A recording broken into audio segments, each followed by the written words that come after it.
नमस्कार दोस्तों हमारे देश भारत में एक अतुल सुभाष जी जो अब इस दुनिया में नहीं है, उनके केस ने पूरे भारत को झकझोर के रख दिया कि किस प्रकार से छोटी छोटी गलतियों की वजह से हमारा जो परिवार है, हमारा जो घर है, वो बिखर जाता है। दोस्तों ऐसी 5 गलतियां जो हमने उस पूरे केस से ढूंढी है, हमने वो पूरी वीडियो देखा, हमारी टीम ने देखा, और ये 5 गलतियां जिसमें पहली गलती जो है वो अच्छी सोच यानी कि पगड़ी की कमी, भले वो महिला की हो या पुरुष की हो। दूसरी जो बात है वो है कि पति के जो परमेश्वर रूपी जो विश्वास है उसकी कमी। तीसरी जो बात है वो पत्नी की जो पूरकता है उसकी कमी। 4 नंबर बात है वो ससुराल का जो कोचिंग सेंटर एक रहता है उसकी बहुत ज़्यादा बड़ी एक कमी। 5 नंबर बात यह है कि मनोस्थिति और परिस्थिति में सामंजस्य बिठाना होता है। और मैं ये जो पूरी 5 बातें आपके साथ में डिटेल में इस वीडियो के माध्यम से करना चाहता हूँ। दोस्तों मैं डॉक्टर सुरेश परिहार हूँ, मानसिक स्वास्थ्य और साइकोलॉजिकल काउंसलर। आप सभी की हेल्प करता हूँ आपको बहुत ही अच्छी जानकारियाँ उपलब्ध करवा के। दोस्तों ये क्या कारण था कि उनका जो परिवार था वो पूरी तरीके से बिखर गया, पूरे देश ने देखा। और इसके अंदर सबसे पहली जो कमी थी वो ये थी कि एक अच्छी जो सोच है उसकी कमी। सोच किसकी? दोस्तों हमारे देश के अंदर एक भाव है कि जो कन्यादान होता है, कन्यादान वो एक सबसे बड़ा दान होता है। दोस्तों वो जो भाव को जब आप समझेंगे तो पता चलेगा कि सिर्फ शादी करना ही कन्यादान नहीं होता।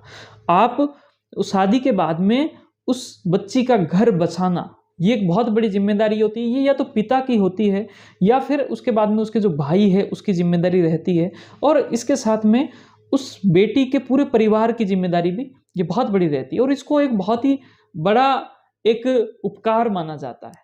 दोस्तों इस बात के अंदर कहीं ना कहीं वो परिवार जो है वो फेल हुआ, जिसके अंदर अतुल सुभाष की जो वाइफ थी उसके परिवार वाले, जिसमें सबसे बड़ी गलती उसके भाई की यहाँ पर डिस्कस हो रही है और सैद्धांतिक तौर पे हो रही है, क्योंकि उसकी पत्नी के भाई को कम से कम यहाँ पर ये विचार करना चाहिए था कि हम उस परिवार के अंदर एक तो दखलंदाजी ना करें, उस परिवार में कुछ भी ऐसी सोच ना डालें जो उस परिवार को बर्बाद कर सकती है, और अल्टीमेटली वो परिवार बर्बाद होगा तो हम भी बर्बाद हो जाएंगे।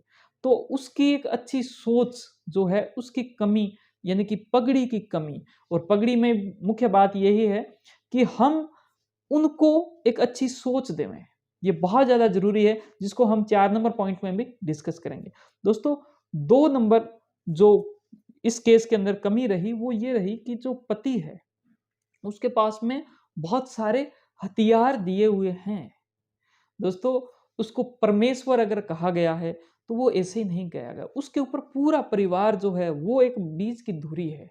उसको अपना विश्वास बनाए रखना चाहिए। मेरी बात से बहुत सारे लोग बड़े परेशान होंगे, लेकिन इसकी जो पूरी चर्चा है मैं आपको 5 नंबर पॉइंट में भी इसको आपको कवर करूंगा। दोस्तों पति जो है उसको विश्वास इस बात का बनाए रखना चाहिए कि सब जो परिस्थितियों का खेल है और माइंडसेट का खेल है, लोगों का जो माइंड है वो डिस्टर्ब हो गया है, और उस माइंड को कैसे ठीक करना है इसका रास्ता कहीं ना कहीं से निकल जाएगा। आज जो परिस्थितियां खराब हुई है वो परिस्थितियां वापस सही हो जाएगी। आप अपना विश्वास बनाए रखें, और विश्वास बनाए रखने का बहुत सारे तरीके होते हैं। दोस्तों आगे बढ़ते हैं, और वो ये कि जो पत्नी है, पत्नी का एक बहुत ही मुख्य कार्य होता है वो है कि पूरकता, पूरकता को पूरा करना। दोस्तों इसका इस प्रकार से मतलब समझा जा सकता है कि जो पत्नी है वो जो पति की कमियां हैं उन कमियों को पूरा करती है। जैसे कि अगर पति जो है वो एक्सपर्ट है पैसा कमाने में, वो बाहर काम कर रहा है, तो जो पत्नी है वो एक्सपर्ट हो जाती है खाना बनाने में और घर के काम में। और अगर मान लो कि इसका उल्टा है तो उल्टा भी सही है, लेकिन वो एक दूसरे के पूरक होंगे। उनको ये समझना पड़ेगा कि समानता का बात एक अलग बात से है कि इज्जत दोनों को प्यारी है, दोनों को इज्जत दीजिए, ये एक अलग बात है। लेकिन आपके अंदर के हार्मोन अलग बनाए हुए हैं, आपकी प्रकृति एक अलग है, और उस प्रकृति के अनुसार आप एक दूसरे के पूरक हो। और आप अगर पूरकता से रहते हो, आप कहते हो कि मैं अकेला इतना अच्छा नहीं कर पाता, मैं इतना अच्छा नहीं हूं जितना कि दूसरा जो इंसान है, अगर वो मेरे साथ में आ जाए तो हम दोनों मिलकर बहुत अच्छा हो जाएंगे। ये होता है पूरकता का सिद्धांत। इस पर अगर आप भरोसा करते हो तो आपकी जिंदगी की जो गाड़ी है वो बहुत ही अच्छे से चलेगी। दोस्तों 3 नंबर जो बात ही वो कवर होने के बाद में 4 बहुत इंपॉर्टेंट है, वो है ससुराल कोचिंग सेंटर।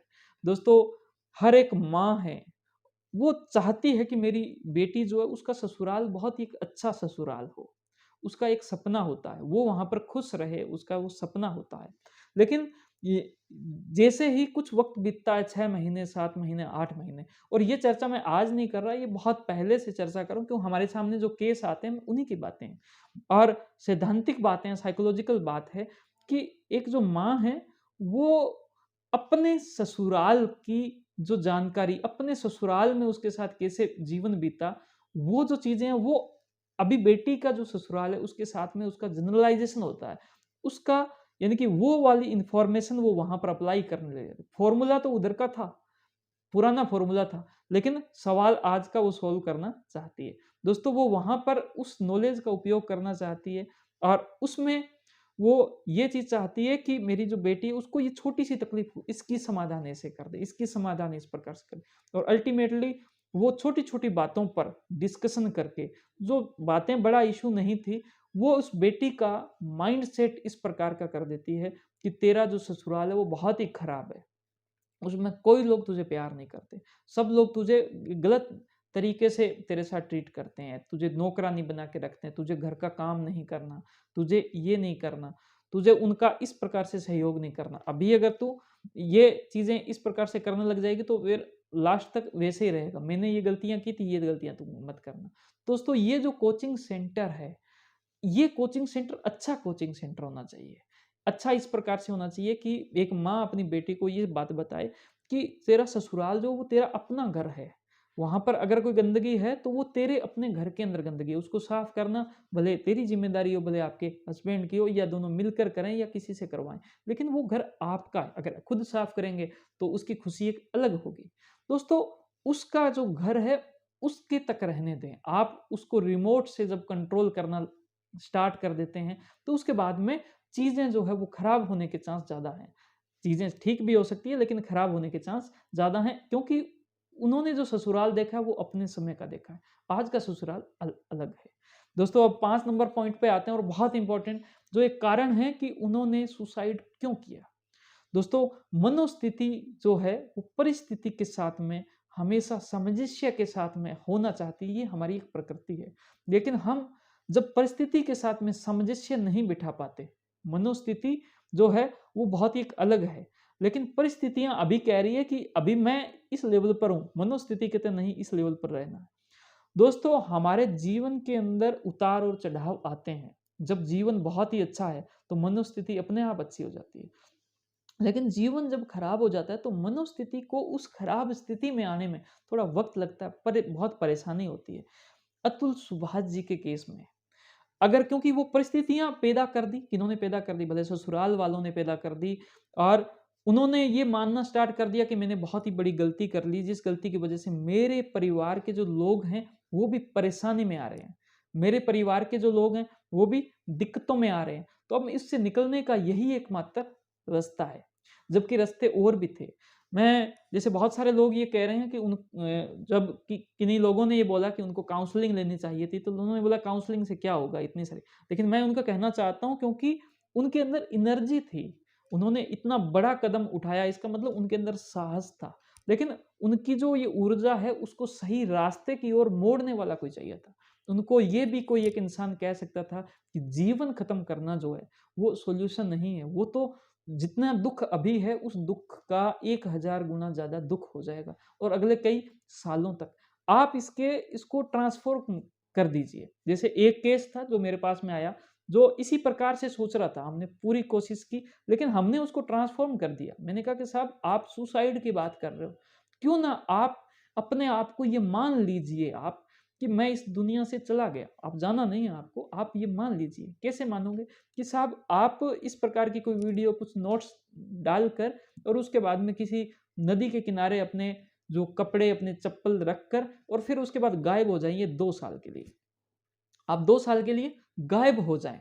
आप ये अपने आप को मान लें कि ये दुनिया जो है इससे मैं भाग निकला हूं, मेरी नई आइडेंटिटी है, मैं नई रूप में मैं ये जीवन जीऊँगा। और दोस्तों ये अपना माइंड अपने आप भी करवा देता है, जिसको बोलते हैं डीपर्सनलाइज़ेशन। बहुत ज़्यादा स्ट्रेस में जब आप होते हो, तो आप अपना नाम भूल जाते हो। आप कहते हो मैं वो इंसान हूँ ही नहीं, मैं तो कुछ अलग इंसान हूँ। तो ये जो तरीका है, ये माइंड का खुद का प्राकृतिक तरीका भी है, जिसको हम लोग उसको फिर ठीक करने के लिए उसकी स्ट्रेस ठीक करते हैं। जैसे ही स्ट्रेस उसकी ठीक होती है, उसी के साथ में वो इंसान उसी जो उसकी जो पर्सनैलिटी है, उसी के अंदर वो आ जाता है।